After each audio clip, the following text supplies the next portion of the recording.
I have carried a secret for most of my life, a weight that pressed against my heart through every season, every prayer, and every quiet night when the world outside my window seemed at peace.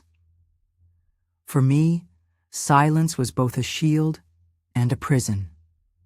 I told myself that if I never spoke it aloud, perhaps it would lose its power. Perhaps the pain would fade like a scar that time would eventually smooth away. But it never did. Some wounds remain raw even after decades, hidden from sight but aching. Every time they are touched by memory, I am no longer a young woman. I have spent years in quiet halls, walking the same paths between chapel and convent garden, rising at dawn to the sound of bells, my hands folding into prayer long before the sun warmed the horizon. Many know me only as Sister Grace, a woman of faith, someone who smiles gently and guides children with patience. But behind that veil of calm devotion, there is another story, one I never shared until now. My name is Grace Ellison, and though I wear the habit of a nun, I did not come to this life out of youthful calling alone. I came to it carrying wounds that had nearly destroyed me, wounds carved not by strangers on dark streets, but by someone who shared my blood, my childhood, and my home. It still stuns me to say those words. Even now, sitting in the safety of my small convent cell, the truth feels dangerous, as though speaking it will awaken the shadows of the past. Yet I know that silence has harmed me more than words ever could. And perhaps, by breaking that silence, I can give hope to someone else who sits in darkness, believing they are alone. When I was a girl, I believed my family to be the center of the world. We were ordinary people in an ordinary town, surrounded by neighbors who greeted each other on porches and shared pies after Sunday services. My father worked long hours, and my mother was the quiet strength of our home. I had siblings, brothers, older than me, who were supposed to protect me, to tease me gently, to be my allies as I grew from child to young woman. That is what brothers should be. That is what I believed. But in life, what we believe and what we live can sometimes stand in sharp, merciless contrast. I often ask myself when the first cracks appeared, when the innocence of my childhood began to slip away. Was it in the way he lingered when no one else was looking? Was it in the way he called my name, soft but heavy with an edge I could not name as a child? Or did it happen suddenly, in one terrible instant that changed everything? Memory plays tricks, rearranging details, blurring lines. But what I do remember is the fear, the sharp, cold knowledge that the person who should have been my shield had become my captor. I was so young, barely on the edge of adolescence, when my brother crossed that line. I had trusted him, believed in him. And in a single moment, that trust was shattered, like glass dropped onto stone. He told me no one would believe me, that if I dared to speak, it would be my word against his, and who would side with a girl whose voice shook with fear? Those words etched themselves into my soul, chaining me to silence for years. I prayed. Oh, how I prayed. I knelt beside my small bed each night, whispering to God to send me courage, to send me rescue. I begged the Virgin Mary to cover me in, her mantle to make me invisible to him. But morning after morning, the same reality returned. And so I built walls around myself, invisible fortresses of silence, hoping they might keep me safe. Outwardly, I tried to carry on. I went to school, recited lessons, sat in pews at Mass, folded my hands as the priest spoke of love and forgiveness. But inside, I felt like a shadow of myself. My laughter vanished, my appetite faded, my grades slipped. Teachers asked me what was wrong. Friends looked at me with puzzled eyes, and my mother fretted over my pale complexion. I never told them the truth. Fear had locked my lips tight, and shame whispered that it was somehow my fault. In time, I learned to hide behind obedience. I moved quietly, dressed modestly, avoided conversations that might expose my trembling heart. The world saw a timid, pious girl. What they did not see was the storm that raged within me, a storm of betrayal, confusion, and silent screams. Looking back now, I realize how much power lies in silence. It can protect, but it can also strangle. It can give the illusion of control while slowly suffocating the soul. My silence kept the peace in my family's house, but it also allowed my suffering to grow unchecked. There is a part of me that still feels the chill of those years, the long nights when I curled under my blanket, praying not to hear footsteps outside my door. And though decades have passed, though I have worn the veil of a nun and devoted myself to a higher calling, I carry that girl within me still. The girl who wished only to be safe, only to be loved, only to be believed. This is where my story begins, not with the joy of childhood, but with the weight of betrayal. And though the chapters ahead will take me through despair, discovery, and eventually to the convent, I share this not to dwell on the darkness, but to show how even in the most broken soul light can still be found. Before the shadows fell upon me, there was a time when my world was simple, unbroken, and full of small joys. I remember it so clearly, almost painfully, because that lost innocence has never returned. It was a season of childhood where faith felt light, where I believed prayers were always answered, and where I still trusted the people closest to me without hesitation. We lived in a modest house on the edge of town. It was nothing grand, just 2 stories of worn wood, a small porch where my mother placed her flower pots, and a kitchen that always smelled of bread or stew. My father worked long hours to keep food on the table, and though I missed him, I admired his strength. When he came home after days on the road, his arms lifted me high, and I felt like the most treasured daughter in the world.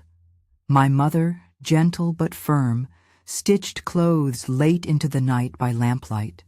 Her hands were always busy, her mind always carrying more weight than she let us see.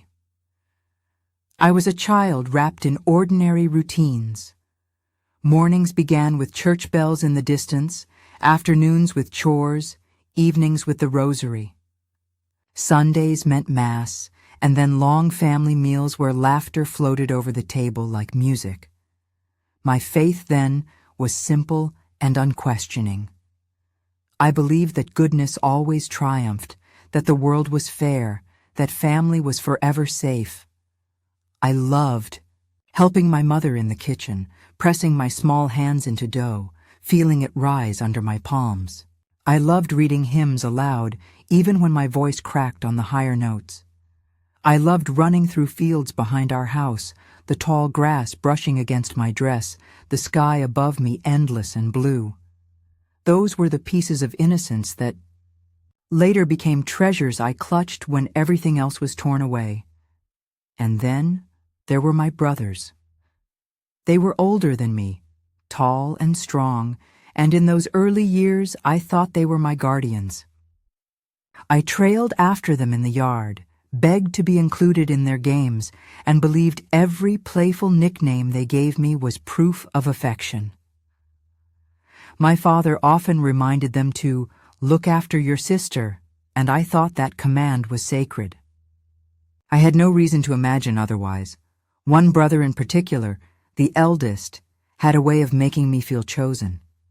He carried me on his shoulders when I was small, teased me when I tried to copy his handwriting, and sometimes slipped me candies when our parents were not looking.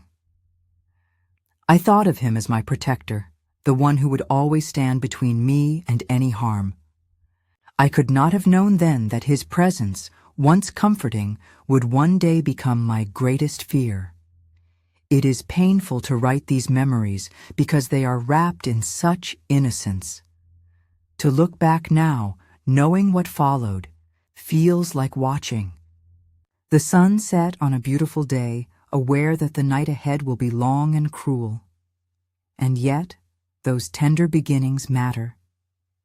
They remind me that I was once carefree, that I once trusted fully, that I once belonged to a world where betrayal had no meaning. School in those days was another small universe of safety. My teachers praised my careful handwriting and my eagerness to learn.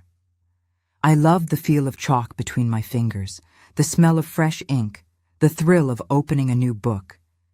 I dreamed of one day becoming a teacher myself, of standing before a classroom and sharing stories and lessons with children whose eyes would light up as mine once did. My faith, too, grew alongside me. I was drawn to the statues of saints in our church, their calm faces, their outstretched hands. I prayed with the certainty of a child, believing that if I only whispered hard enough, heaven listened.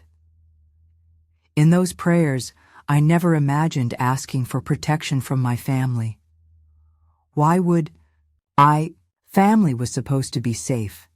Even now, when I walk through the convent garden and hear the laughter of children visiting with their parents, my heart aches for that girl I once was.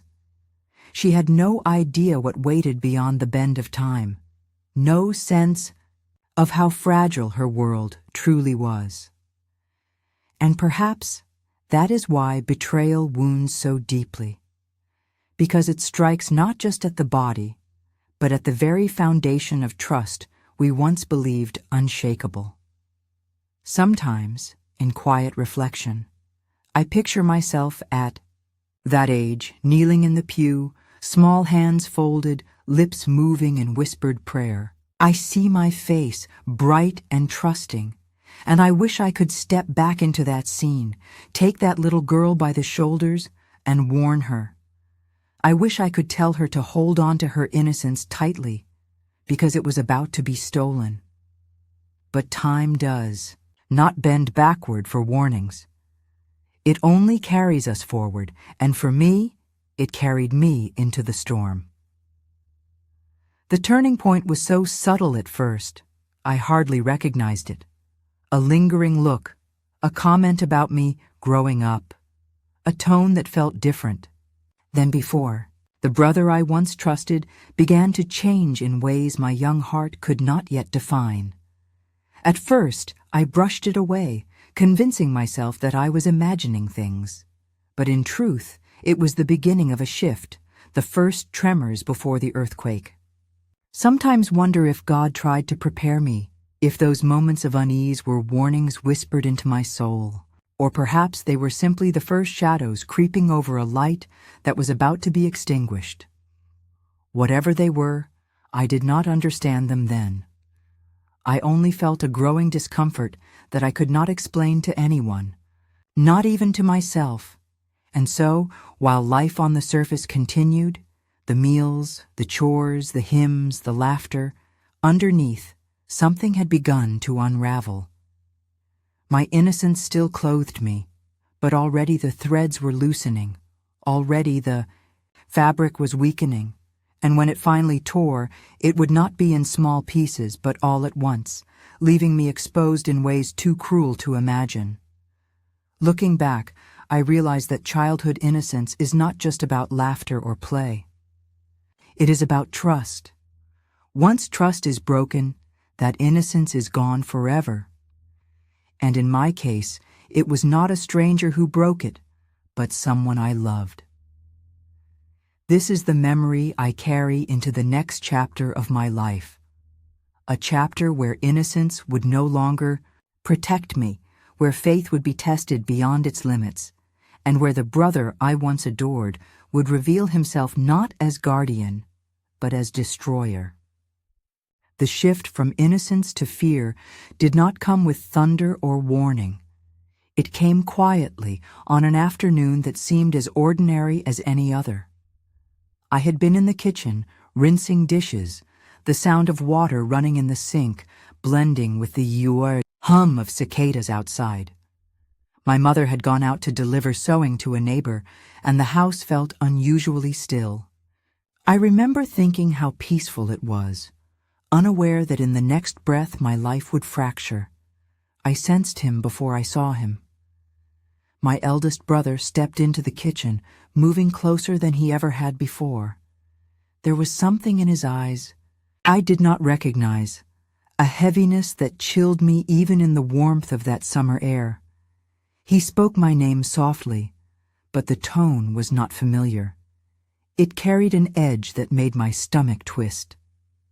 "You're growing up," he said, his voice low, almost approving, as though I had done something to warrant his gaze. At first I smiled weakly, unsure of his meaning. But then his hand brushed my arm in a way that froze me where I stood. My heart began to pound.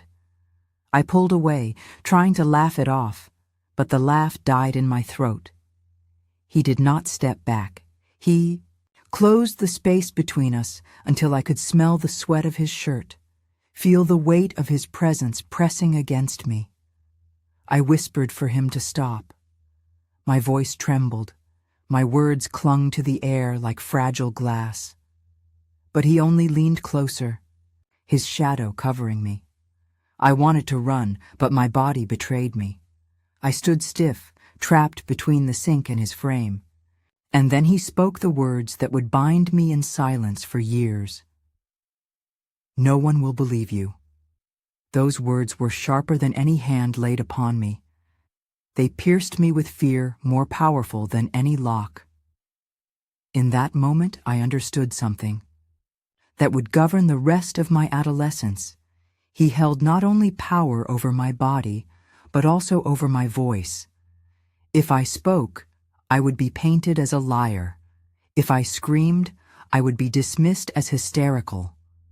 The trap was not made of walls or chains. It was made of disbelief. I remember the kitchen window was open, the breeze carrying the smell of cut grass.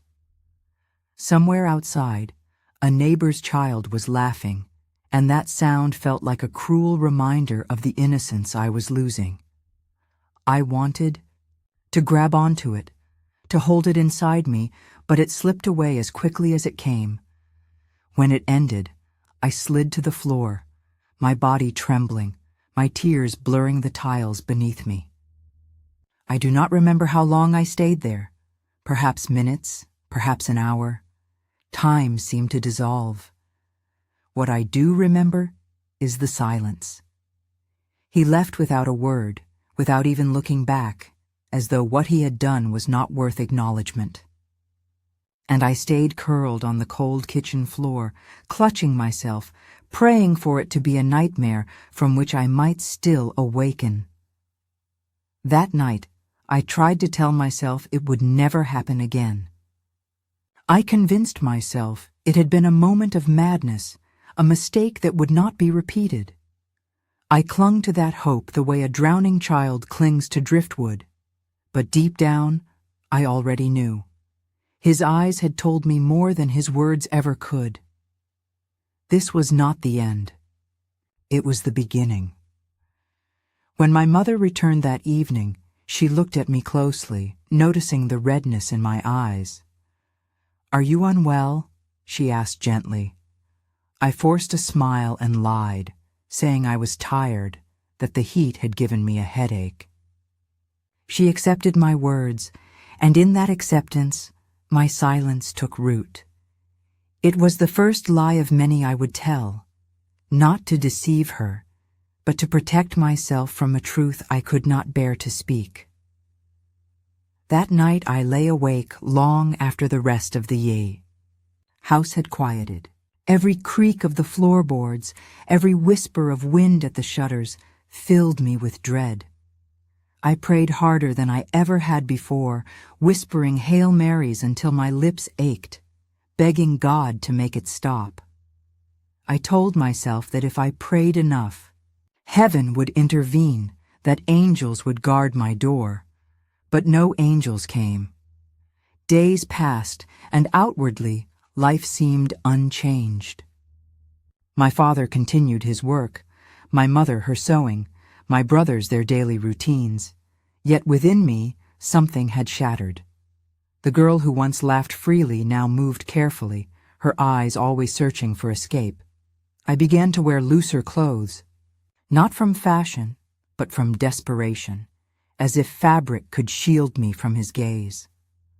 I stopped singing in the kitchen, stopped reading hymns aloud. It was as though my voice itself had been stolen. And then it happened again. This time, in the silence of my bedroom when the house was empty. He forced the door open despite my attempt to block it, and his words were colder than before. You can try to hide, but this house belongs to me too. The certainty in his voice destroyed whatever hope I had held on to. It was not an accident. It was a pattern.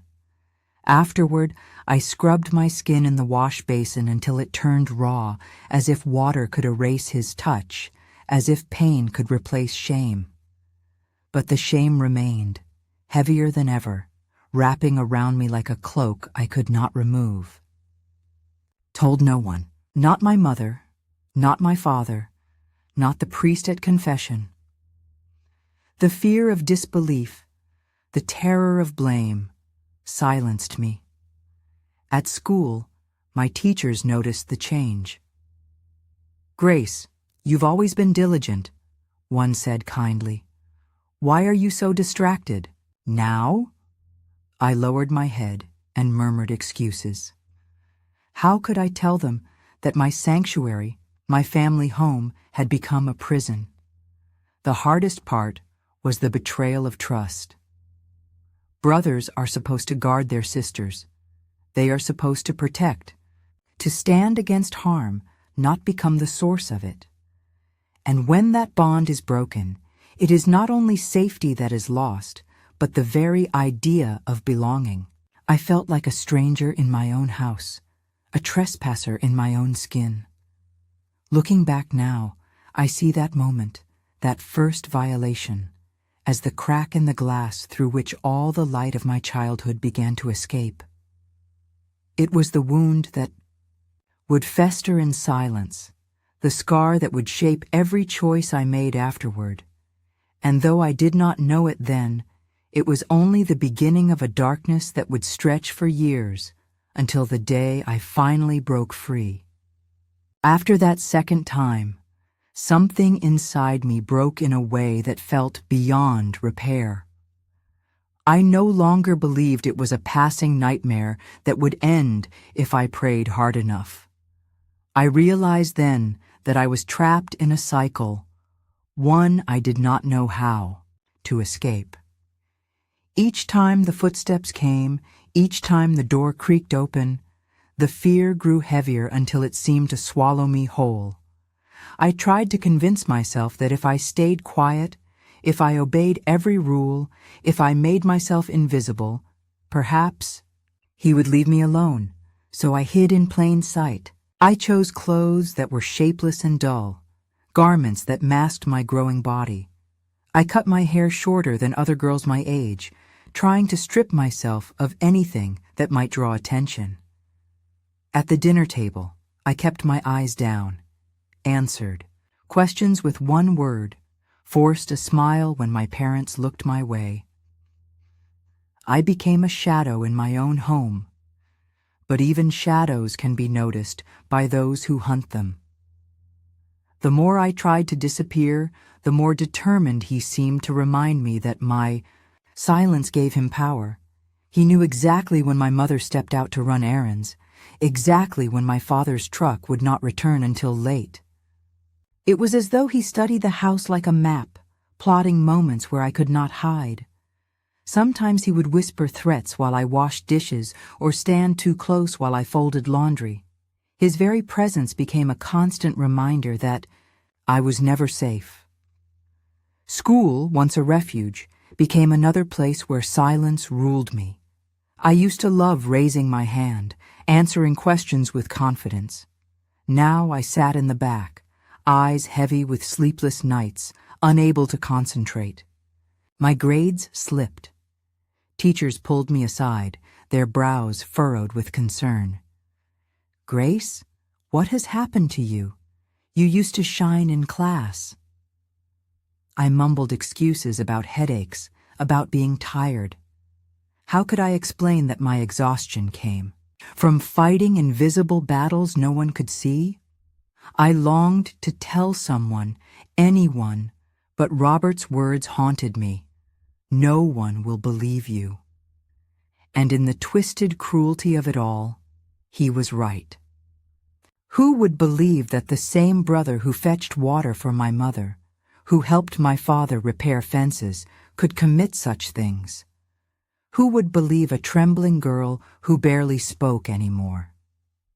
I imagined their faces, doubt, suspicion, perhaps even blame.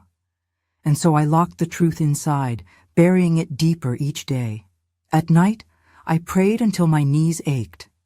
I whispered pleas into the darkness, asking God why he had abandoned me, why the angels I imagined as a child never came to guard my door.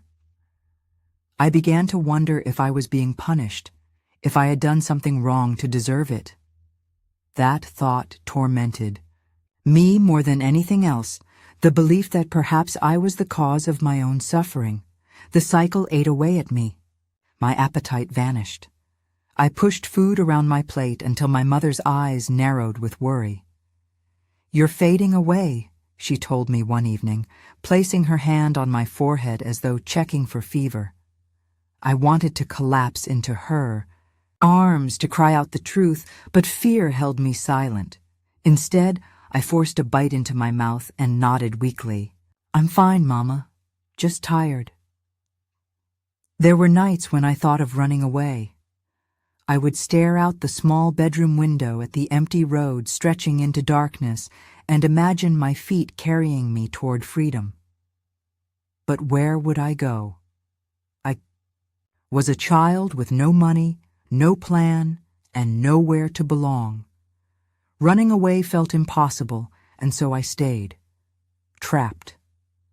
The worst part was how my brothers began weaving lies into the fabric of our family. The eldest whispered to my mother that I had been seen talking to boys after school, that I was becoming flirty. At the dinner table, he smirked as he said it, while I sat frozen, my cheeks burning with shame. "Is that true, Grace?" my mother asked sharply, suspicion flickering in her eyes. I shook my head, insisting it was a lie, but doubt had already been planted. My brother smiled knowingly, as though he had won. And in that moment, he had. Because not only did he hurt me in secret, he was stealing my reputation in plain sight. Began to feel completely alone. No one believed me because I had never spoken, and if I did, I feared their disbelief would crush me even more. My trust in the world collapsed. Friends at school grew distant because I pulled away, unable to meet their eyes. I stopped going to gatherings, stopped laughing with girls who once braided my hair during recess. Isolation became my armor, and silence my prison. One evening stands out in my memory. After another violation, I sat in the bath scrubbing my skin until it turned red, my tears mixing with the water. I whispered into the steam, "Why, Lord? Why me?" My voice cracked, echoing against the walls. I wanted him to answer, but the silence was deafening. In that silence, I thought of ending everything. If I slipped under the water and did not rise, perhaps the torment would end. The thought terrified me, and yet it lingered, but something, maybe grace itself, kept me from doing it. Even in the darkest hours, a small ember remained, whispering that somehow, someday, there could be light again. That ember, faint though it was, became my only anchor. As weeks turned into months, I lived in two worlds. To outsiders, I was a quiet, serious girl. At home, I was a captive of silence, forced into a role I never chose. The cycle continued, ruthless and unyielding, until even my prayers felt hollow. Yet within me, the faintest flicker of hope remained. I did not know it then, but that ember would carry me to the day when truth could no longer be buried, when silence would finally shatter. But until that day arrived, I endured. A shadow of the child I once was, hiding behind obedience, waiting for a rescue I no longer believed would come. As the months dragged on, my body began to show the toll of what I was enduring in silence. Fear was no longer just in my mind. It seeped into my flesh, into my bones, into every breath I took. I became thinner, weaker, my face pale in the mirror. My mother would touch my cheek and ask if I was ill. I shook my head, whispering the same excuse again and again, that I was only tired. But inside, I knew I was unraveling. Sleep offered no refuge. I would wake in the middle of the night, drenched in sweat, my heart racing, my mind replaying the footsteps outside my door. Some nights I sat upright in bed until morning, too afraid to close my eyes. My prayers, once filled with hope, became desperate bargains. I pleaded with God to protect me, to strike me with sickness if only it would keep him away. I even prayed for death, thinking perhaps heaven would be kinder than this life. The physical pain came slowly at first. Headaches that lasted for hours, stomach cramps that bent me double, nosebleeds that stained my pillow. Then came the bleeding that was not part of my monthly cycle. It frightened me, though I dared not tell anyone. I thought perhaps God was punishing me, branding me with shame that no one else could see. When I fainted one afternoon while carrying laundry to the line, my mother grew alarmed. She pressed her hands to my face, whispering, "Grace, you are wasting away." I nodded weakly, but again I told her nothing, and still he continued. The threats grew sharper. If I so much as looked at my father with pleading eyes, my brother would whisper cruel promises that he would tell everyone I had tempted him, that I had begged for his attention. "Who will they believe?" he sneered. "Their son, or a girl who hides in corners?" His words carved deeper wounds than his hands. He made me believe that I was to blame, that somehow I had caused this. I began punishing myself in small ways as though to atone for sins I had never committed. I refused food, letting hunger gnaw at me. I knelt longer on the wooden floor in prayer until my knees ached. I scrubbed floors until my hands blistered. Perhaps, I thought, if I showed enough sacrifice, God would look upon me with mercy and remove this burden. But the burden remained, heavier with each passing day. The breaking point came one night when the pain in my body became unbearable. After another violent encounter, I felt a sharp tearing inside me, followed by a rush of warmth that I quickly realized was blood. I stumbled into the small bathroom, clutching my abdomen, and collapsed onto the floor.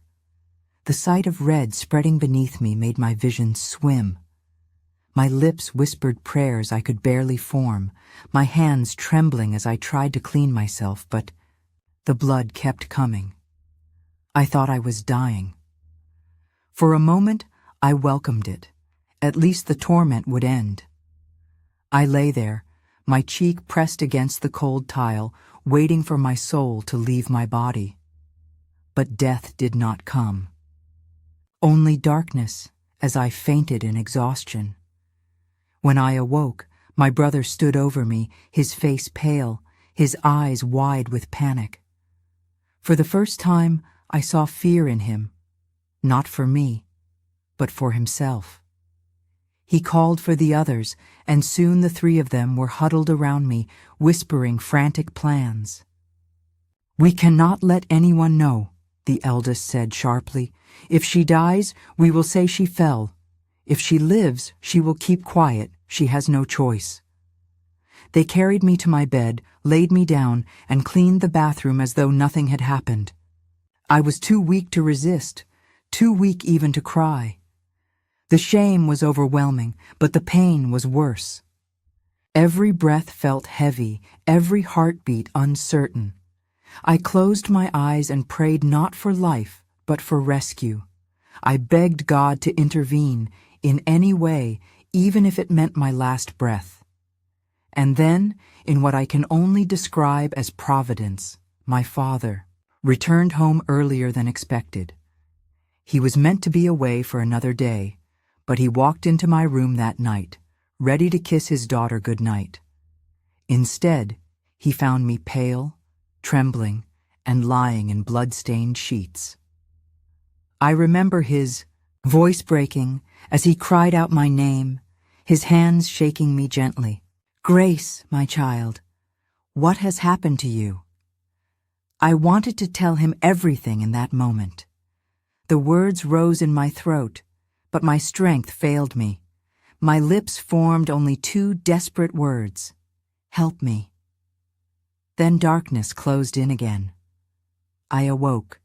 In the hospital, the harsh smell of antiseptic surrounding me, white lights burning above. Doctors spoke in low voices, words I could not fully grasp, but I caught enough. Severe trauma, continued abuse, urgent surgery. My father's face hovered above mine, etched with pain I had never seen in him before. My mother sat in a corner, her body rocking, her eyes wide as though she could not comprehend what was happening. A kind nurse held my hand and whispered, "You are safe now." I wanted to believe her, but in my heart I knew the cycle had not truly ended, because the truth was still hidden, my brothers still walked free, and I had not yet found the courage to name them. That night, as I lay weak and broken under hospital lights, I realized I had reached my breaking point.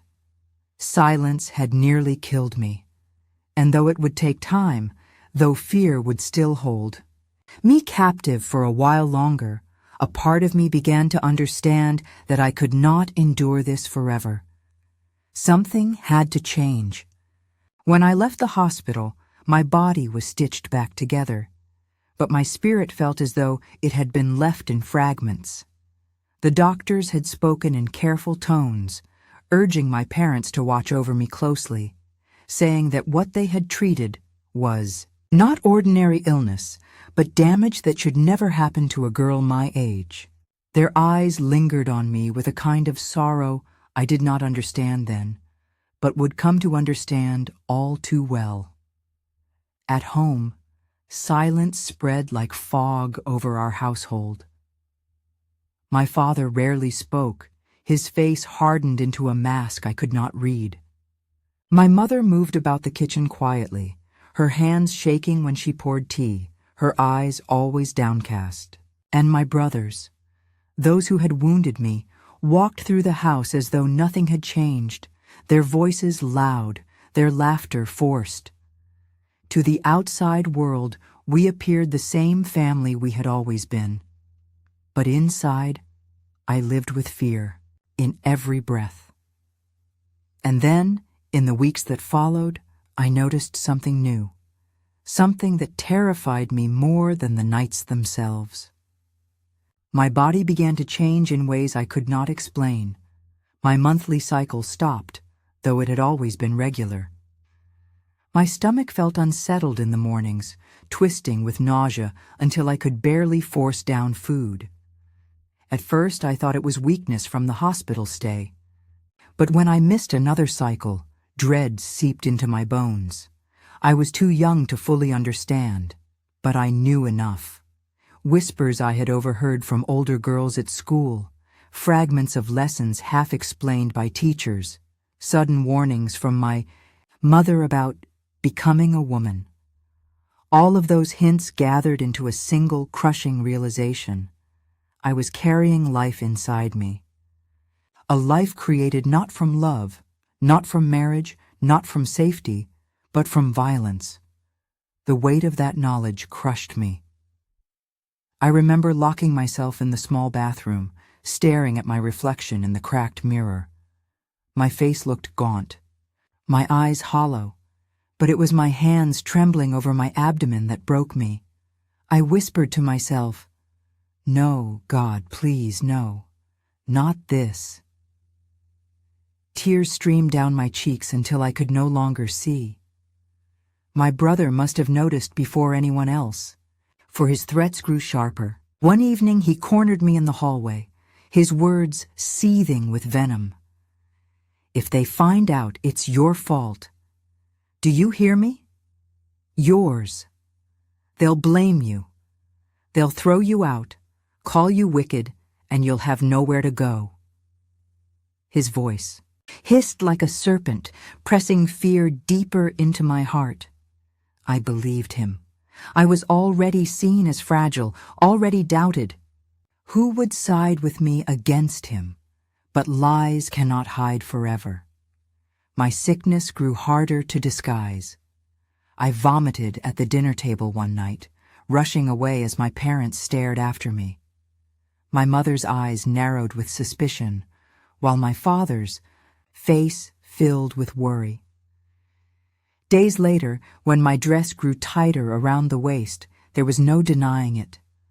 My secret was spilling into the open, written in the curve of my belly. The discovery came not with shouts, but with stunned silence. My mother confronted me first. She caught me in my bedroom, folding clothes too small to hide the truth, and her hands shook as she lifted my chin. "Grace," she whispered, "tell me this isn't what I think." I wanted to speak, to confess, to pour out everything I had buried, but my throat closed. The words died inside me, strangled by fear. Tears were my only answer. Her cry echoed through the house, bringing my father running. He froze in the doorway, his eyes falling on my trembling form. For a moment, his face was unreadable, then his voice, low and broken. "Who?" That single word carried the weight of judgment, grief, and fury all at once. I hesitated, my lips trembling. My brother stood just beyond the doorway, his eyes locked on me, daring me to speak. And though fear surged through me, something inside refused to remain silent any longer. With a trembling whisper, I spoke the truth. It was him. The room erupted. My father's roar shook the walls. My mother collapsed into sobs, clutching at her apron as though to steady herself. My brother protested, shouting lies, twisting the truth to make me the guilty one. But the words were already out. The secret I had carried for years was finally spoken aloud. That night marked the collapse of everything we once pretended to be. My father's anger was volcanic, yet beneath it I saw sorrow that nearly broke me. My mother could not stop crying, her face pale with disbelief, and my brother, his mask finally cracked, stood cornered, his voice trembling with rage. For once, he was the one trapped by silence, unable to spin his lies fast enough to contain the truth. I retreated into myself, clutching my abdomen, feeling the faintest flutter of life within. It terrified me, but it also tethered me to reality. I was no longer just enduring for myself. I was enduring for the child inside me. A child born of cruelty, yes, but innocent nonetheless. That realization kept me from collapsing completely. If I could not save myself, perhaps I could save this life. Perhaps in protecting the child, I could reclaim some piece of the voice I had lost. The discovery of my pregnancy was the end of my silence. It was also the beginning of a storm that would carry me away from the only home I had ever known and into the walls of a convent where my wounds would slowly begin to heal. But that chapter had not yet begun. At that moment, all I could do was cling to the fragile thread of hope that maybe, just maybe, truth had finally broken through. The night my secret spilled into the open, our home became a battlefield of silence and rage. My whispered words, "It was him," hung in the air like smoke that would not clear. My father's face turned a color I had never seen, his hands clenched at his sides, trembling with fury. My mother stood frozen, her sobs sharp, as though each one tore at her chest. And my brother, the one I had finally named, spat lies with a desperation that betrayed him. "She's lying," he shouted, his voice cracking. "She's trying to cover her shame. She let boys touch her after school, and now she blames me." His eyes darted between my parents, searching for any flicker of belief. He piled one falsehood after another, weaving a net of deceit he had practiced for years.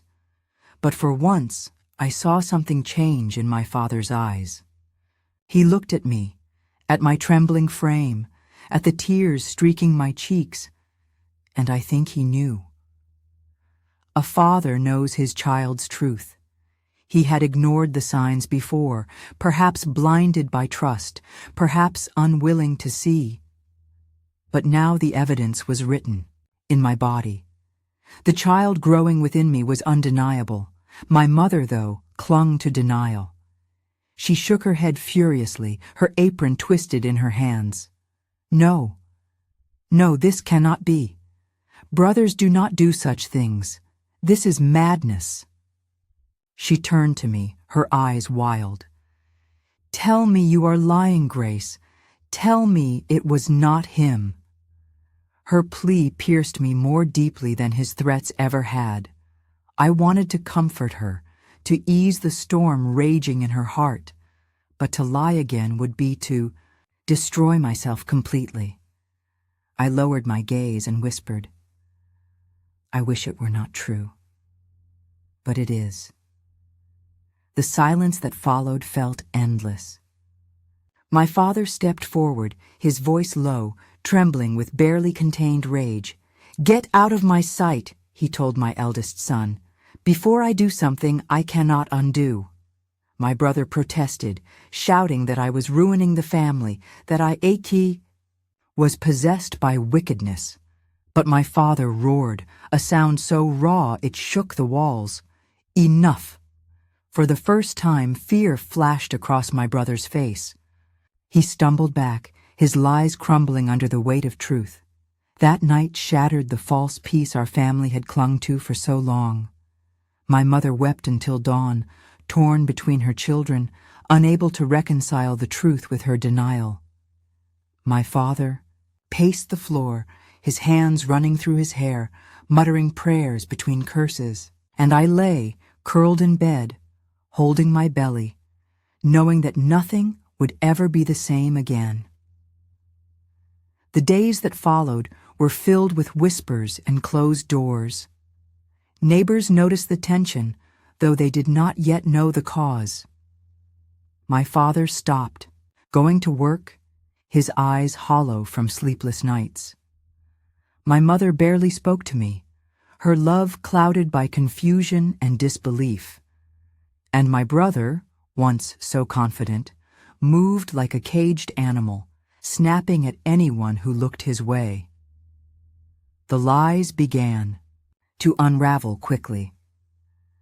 My father demanded explanations, pressing him again and again, while my brother stammered and twisted his story. One evening, my father found inconsistencies, details that did not match, timelines that contradicted each other. "You are lying," he said, his voice low and deadly. My brother blustered, but his words rang hollow. The more he spoke, the clearer his guilt became. I will never forget the night my father confronted him fully. They stood in the kitchen, the air thick with fury. "You have dishonored this family," my father said. "You have sinned against God and destroyed your sister's life." My brother's face darkened, his jaw set. "She wanted it," he spat, clinging to his last defense. But those words sealed his fate. My father struck the table with his fist, the sound echoing like thunder. "You will never speak those lies again."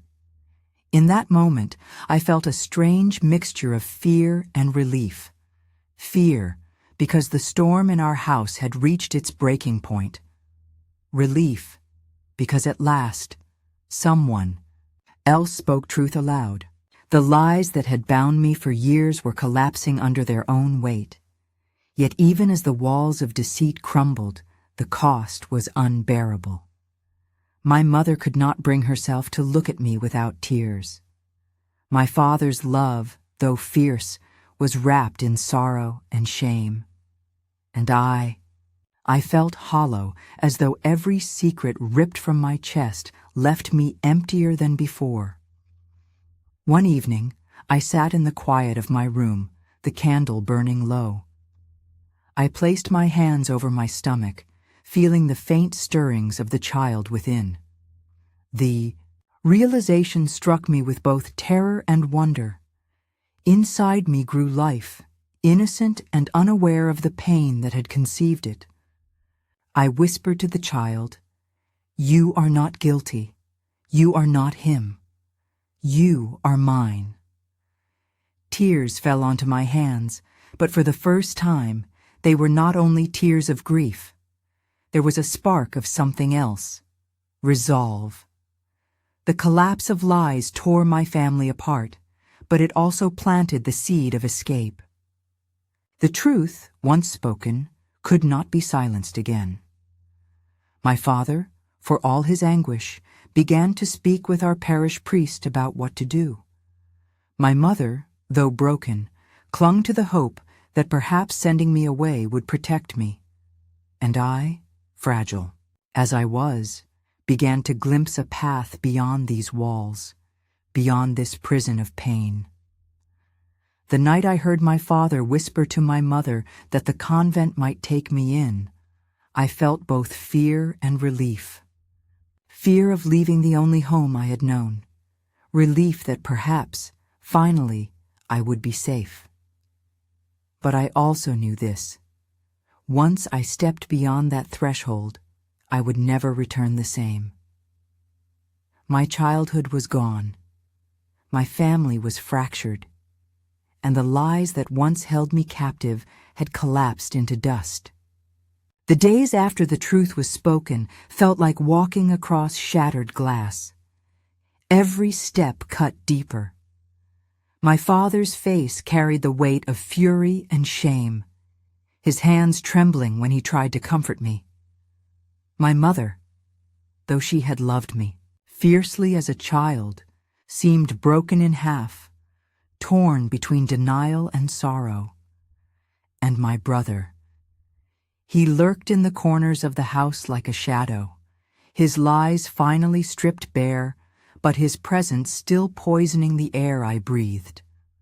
I knew I could not stay there. Even with the truth revealed, the walls of that house were no longer home. Each hallway echoed with memories of fear. Each room reminded me of nights when silence was my prison, and growing inside me was a child, innocent blameless, whose very existence demanded protection. I whispered to myself again and again, I must get out. I must find safety, if not for me, then for the life within me. It was my father who first said the word convent. He spoke of it late one night when he thought I was asleep. I heard his voice through the thin wall, heavy with sorrow. They will take her in, he told my mother. The sisters will know what to do. They will keep her safe. Maybe she can find peace there. My mother wept quietly, torn between the instinct to keep me close and the knowledge that she could not protect me in our fractured home. When they told me of their plan, I did not protest. My voice was quiet, but certain. Yes, take me there. I feared the unknown, but I feared staying even more. The convent, to me, was not just a place of faith, but of walls thick enough to keep out the one who had haunted me for years. The morning we left, the sky was gray, clouds heavy with the promise of rain. I packed only a few clothes, folded neatly into a small case. I carried no toys, no trinkets, nothing of my childhood, because in truth, my childhood had ended long before that day. My father drove in silence, his jaw set, his eyes fixed on the road. My mother sat beside him, her rosary slipping through her fingers, her lips moving in constant prayer. And I sat in the back seat, my hands resting on my stomach, the faint stirrings of life beneath my palms, both terrifying and strangely comforting. When we arrived, the convent loomed before us. Tall stone walls covered with ivy, a heavy wooden gate, the sound of bells tolling from the chapel tower. To some, it might have seemed imposing, but to me, it was a fortress, a sanctuary. For the first time in years, I felt the possibility of safety. The sisters greeted us at the gate, their faces calm, their eyes kind. One of them, older with silver, hair tucked neatly beneath her veil, reached for my hand. "You are welcome here, child," she said softly. Her voice was steady, like water flowing over stones. I wanted to collapse into her arms and weep, but I held my tears inside. My father spoke with the Mother Superior, his voice low and urgent. My mother kissed my forehead, her lips trembling. "Be brave, Grace," she whispered. Then, with one last look, my parents turned and walked back to the car, leaving me at the gates of a new life. Inside, the convent was quiet, the air scented with candle wax and incense. The walls were plain, the rooms sparse, but to me they felt like palaces of peace. The sisters showed me to a small chamber with a narrow bed, a crucifix on the wall, and a single window that opened to the garden. It was more than I had dared hope for. It was mine, untouched, unthreatened. That night, as I lay under the simple quilt, I listened not for footsteps in the hall, but for the sound of bells calling to prayer. And yet, safety did not erase the sorrow. I cried silently into my pillow, mourning the family I had lost, the innocence stolen, the mother's embrace I could no longer rest in. I wondered about the life growing inside me, about the future of the child who had no say in its beginning. Would the sisters allow me to raise it here? Would I be forced to give it away? The questions haunted me, but I clung to the one certainty. Here, at least, no one could hurt me again. The sisters treated me with a gentleness I had not expected. They did not demand explanations. They did not cast blame.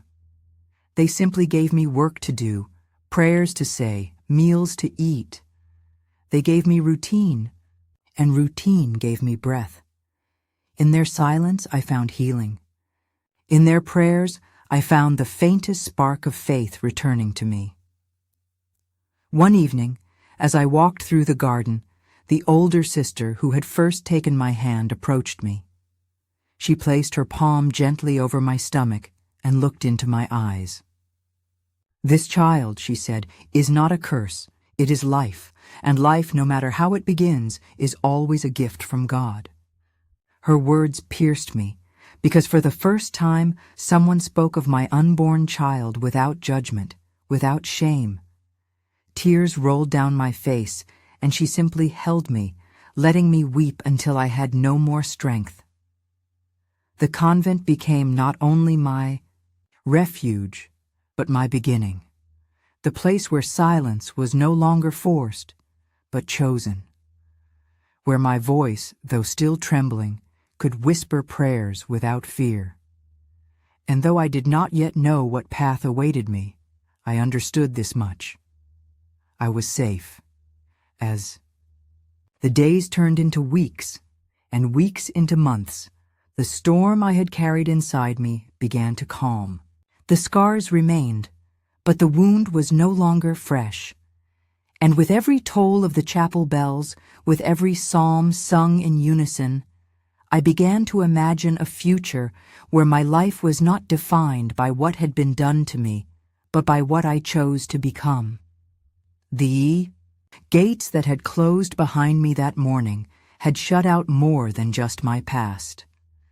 They had opened a new chapter, one where healing, though slow, was possible, one where faith, though shaken, could grow again, one where a broken girl named Grace, Ellison, could begin at last to rebuild. Life inside the convent unfolded slowly, like petals opening on a flower.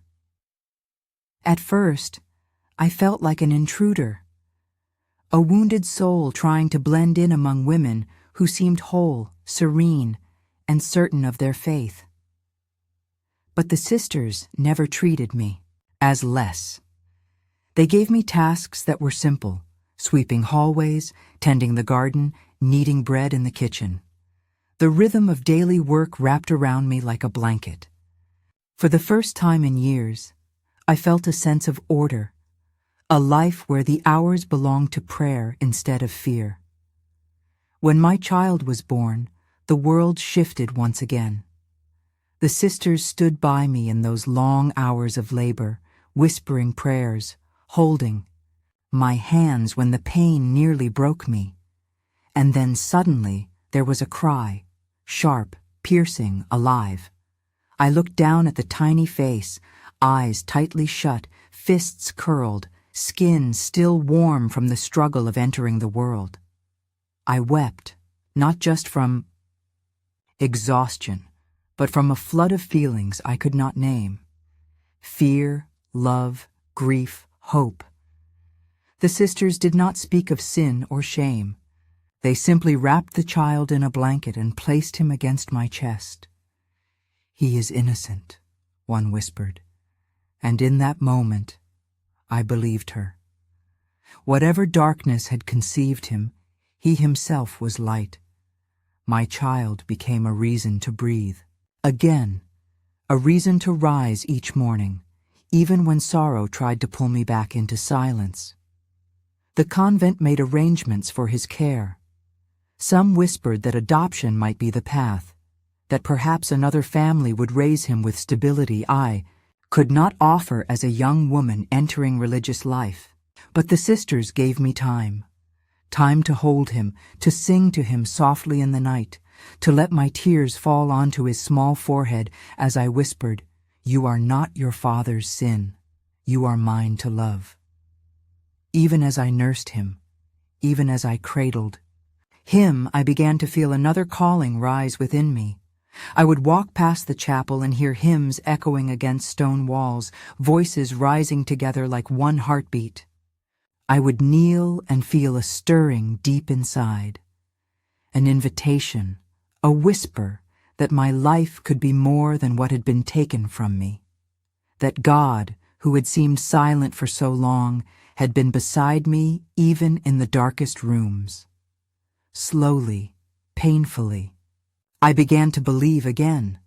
It was not an easy belief.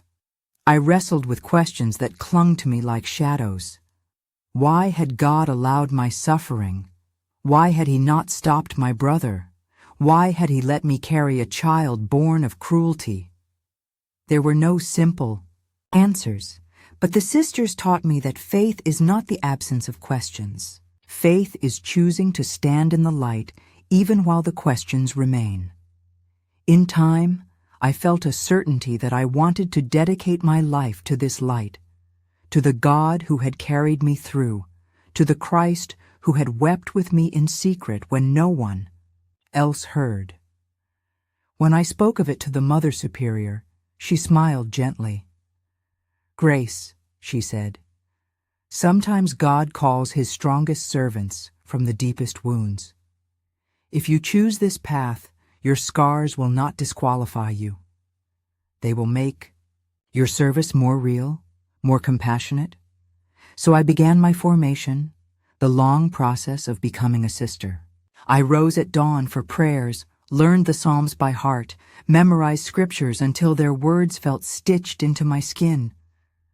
I worked alongside the sisters in the garden, my hands in the soil, planting seeds I knew would grow into life.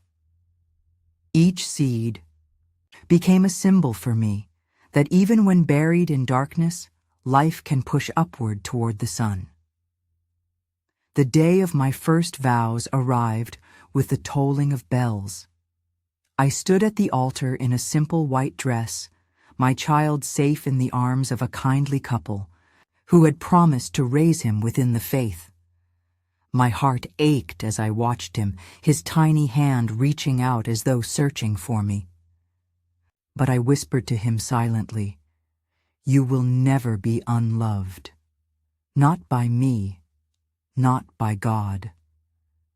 Then I knelt, speaking words that would bind me to this new life. I promised poverty, chastity, and obedience, not as chains, but as a liberation from the chains of my past. I placed my heart in God's hands, trusting that He would make something whole from the pieces that remained of me.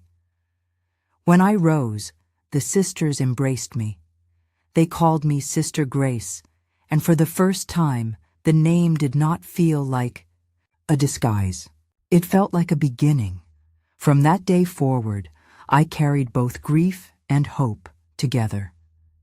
Grief for the innocence lost, for the child I could not raise myself. Hope for the life I was now choosing freely, the life of prayer, service, and compassion. Every time I looked at the crucifix above the altar, I remembered my own suffering, but I also remembered that suffering is never the end. There is always resurrection, always the possibility of new life.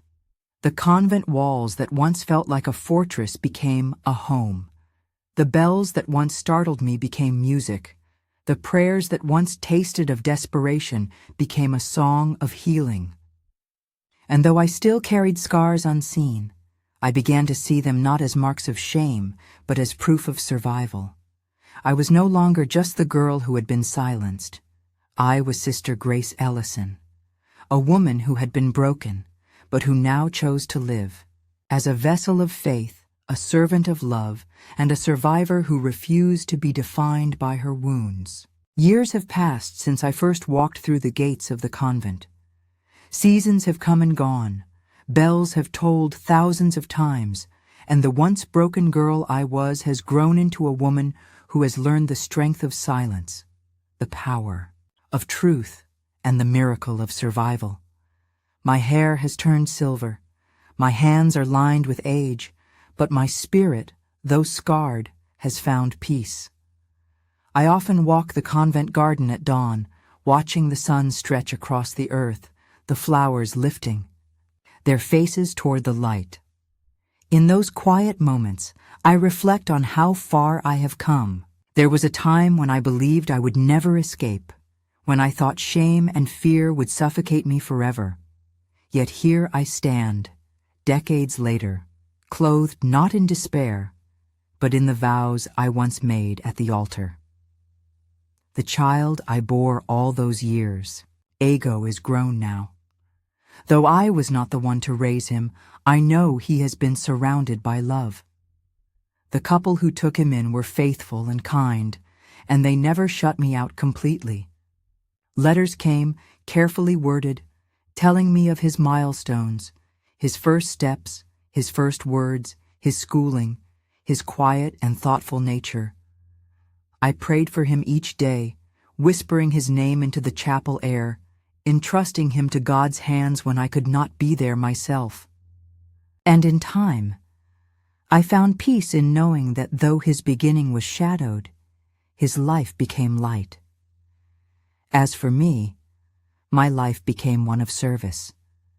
I taught children in the convent school, guiding them through their lessons, watching their eyes brighten, with discovery. Each time I saw their innocence, I felt both ache and joy. Ache for the child I once was, joy for the chance to protect them as I had not been protected. I visited the sick, prayed with the dying, listened to the burdens of the broken-hearted. My scars became bridges, allowing me to sit with others in their pain, to tell them, without needing to reveal details, that they were not alone. And slowly, I healed. Not in a single moment of revelation, but in countless small acts of choosing life. Choosing to rise at dawn, choosing to kneel in prayer, choosing to forgive, not because my brother deserved it, but because I deserved freedom from the chains of hate. Forgiveness did not erase what he had done. It did not absolve him of guilt, but it released me from carrying his sin like a stone in my chest. There are still nights when memories visit me. I hear the echo of footsteps in dreams, feel the cold of fear pressing against me. But when I wake, I see the crucifix on the wall. I hear the steady rhythm of convent bells, and I remind myself, I am not there anymore. I am here, safe, free. It took me decades to speak openly of my past. For years, only God and these convent walls knew the truth. But as I grew older, I realized silence can protect, but it can also imprison. And I had been imprisoned long enough.